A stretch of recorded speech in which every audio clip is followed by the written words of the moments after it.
think Wilds might be leaving. Nick loved it. I loved it. About? It was great. You know that was good. Now going to to hear leave. you. I'm not joking. You can't Andrew, leave. I undid my microphone trying to be dramatic, but I may have actually messed up my audio because of the pun. All right, well, we start with, Gosh, can I darn read it. your yeah, silly I do script? have to go get Andrew We now. start with Really got Andrew, I redid my a New York state of mind. Knicks played the game Wilds wanted. A normal win. Brunson had 32. Cat had 24, 13. Here's Brunson postgame. We just played better. We played better. We played to our standards, and you got to give them a lot of credit for the way they play. But we played Knicks basketball tonight. Looking ahead to Game 6, you guys have confidence on the road. Does the pressure shift for you, or did you never feel the pressure in the first place? Just focus on one thing at a time, one quarter, and we go from there. Focus on the first quarter. So there's Jalen Brunson, our bug. I don't know if you've seen it, Wild. Oh, my God. It's seizing the meowment. That doesn't even work. That was. I'll let you take back over What the is show. The question. Did New York prove they can win? These puns are out of control. Brew, I think they definitely can win. And through 5 games, obviously, the Pacers are at the advantage because they're up 3-2. Going home. But going home. And it's weird because would you rather be able to close out at home, or would you rather have the insurance of the Game 7 in your building? I don't know. But like, if you were the Pacers, do you think they would prefer Game 6 home, Game 7 on the road, or vice versa? I think vice versa. I think you'd rather, if you had to choose. Yeah. I mean, they're obviously going to try to win that Game 6. But I would rather have 7 at home. I agree. That's what now, they won Game 7 in New York last year, so I'm sure they'll feel confident. But I'd definitely rather have it at home. I agree. And I still think that, and this isn't reactionary to last night, you guys can vouch for me on this. We talked about maybe having this discussion after Game 5, Haliburton versus Brunson. And I said one of the reasons I didn't want to have it is because even after Game 5, I still thought Brunson's the better player if we're listing players, and it was going to feel weird to be like, here's why he's better after Haliburton just had that game. But I think the Knicks have the best player in the series. And all of a sudden, and this is a very recent and maybe not sustainable development, the Knicks' role players are the ones playing better than Indiana's role players, aside from Mathurin, who got benched early in the series and now has been unbelievable as of late. So I think, Brew, they definitely can win. Well, first let me address the Brunson-Haliburton thing. They're different. Oh, you can argue Brunson he's getting 30 every night. So you can definitely take him if you want. I would rather have a Haliburton type player that's more of a distributing point guard, but still can drop 20, But Brunson is legit. Brunson's awesome. He's a legit superstar. Look, these are 2 very evenly matched teams. I think the Pacers are slightly better, which is why I picked them, but they're close. They're close enough where, the Knicks have a shot. Now, if they win Game 6, doesn't guarantee they're winning the series because, again, last year the Pacers won Game 7 in New York. But they would have the advantage. There's no question they'd have the advantage.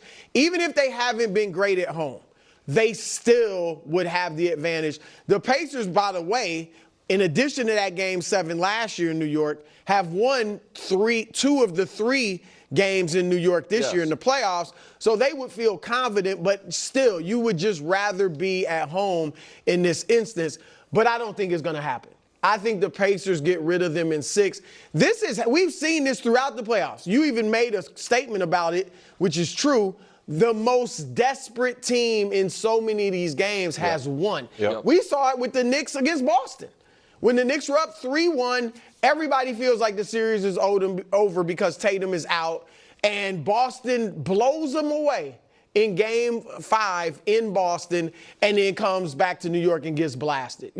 Minnesota with the big Game 3 against OKC by winning by 40, and then the series kind of gets back to the way these teams are. So I think that Indiana will take care of business. Taking nothing away from the Knicks. I've stated how much respect I have for their toughness, their heart, and all of that. So I think they did great yesterday. But Indiana also didn't show up. Like, just subconsciously, they clearly relaxed. Can I ask you a question about that? Because obviously the Knicks were the more desperate team. I agree with all that. It also felt like the Knicks, for the first time all series, instead of trying to just outscore Indiana, was like, what if we actually played some tough defense? Yeah. So I didn't. So to and me, Brunson played very good defense. Right. So to me, it was not just that the Pacers didn't have the sense of urgency, but for the first time all series, the Knicks made them uncomfortable in that game, and that's what they're going to have to do back in Indiana. Is they're going to have to bring that level of defensive intensity. Speaking of which, do you expect them to do? I mean, they haven't been a very good defensive team all year. It hasn't been their calling card in the playoffs. Yep. They were great last night, but are they going to be able to do that with the Pacers more engaged? Statistically, forcing a Game 6 after going down 3-1. If you lose 4-2, most of the time, 70%. You lose 4-3, 20% of the time. But I don't know if we'd have to dig into the numbers if you have teams that are down and had home court advantage. Winning 4-3, 11% of the time. So the numbers got a little bit better. I had a question for you. Because I thought you were going to go here. Are you 100% sure, beyond a shadow of a doubt sure, that the Knicks don't have the two best players in the series? Yes. I'm sure that Haliburton is better than Cat. I am not sure that every night, well, obviously last night's an example, but there is no certainty that Cat won't outplay Haliburton each of the next two games. That's on the board. To go to your point on the history of these series, one of the reasons so few teams come back from 3-1 down is because usually if you're down 3-1, the other team is much better than you. Right. And that is, to me, and I think you would agree, even having picked Indy, you said it, that's not the case here. Right. It's not that one team is dramatically better than the other. And in this series thus far, it's about, we can show it to you, as even as you can get. Like, the Knicks actually have outscored them barely, but you know what I mean, by a few points this series. They're shooting almost identical from the field. Their three-point rate is almost identical. The Pacers are a touch better from three. And, the Pacers have only led for 4 minutes longer than the Knicks have, despite being up 3-2, which is why, Brew, to me, and I know we're going to talk about Haliburton in a second, this next graphic about how the two stars have been this series and this postseason is instructive.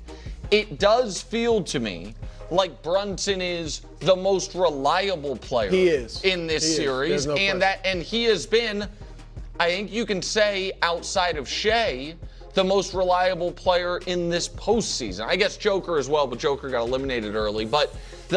And he has been, this is a great postseason run. And to be 12 points up in points and only 2.5 assists down in assists is, pretty, impactful, if you ask me. Yeah, no, look, you could add to that because you spelled out how they're closely matched. They're also both very good in the clutch. Yes. Like, both teams are good. Like, you go into a clutch game you feel good about whichever side you're on.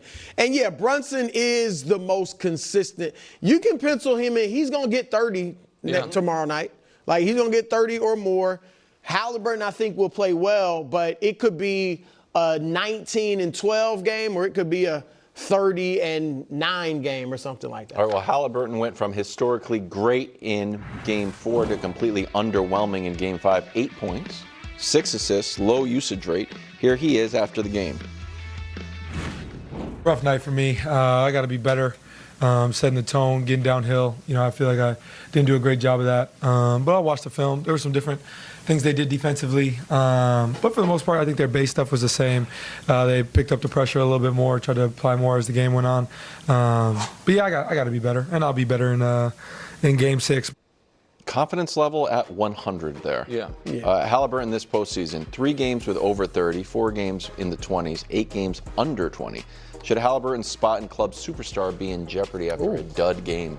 I don't think so, but this is also why a guy like Kevin Durant had to stay, and why I had to put I felt good about putting Donovan Mitchell in. Because, now it is weird because Haliburton is more in the Chris Paul, Jason Kidd mode of player, where they don't get the vast majority of their offensive value by their own scoring. Yes. So he shouldn't be held to the exact same standards. But the other thing, you could have added another line on there, which is Haliburton has played 6 playoff series in his career, all last year and this year. And he has had a game with 10 points or less in every single series. Yeah. You know what I mean? And so he has had multiple single-digit point games this postseason and a 10-point game this postseason. That is not what we're used to from our superstars. But it's also because we haven't had many pass-first point guard superstars, you know what I mean, Right. in the league over the time. last decade. Brew would talk about how Magic could dominate a game scoring 8 points. That obviously is not what happened last night, and he's not Magic.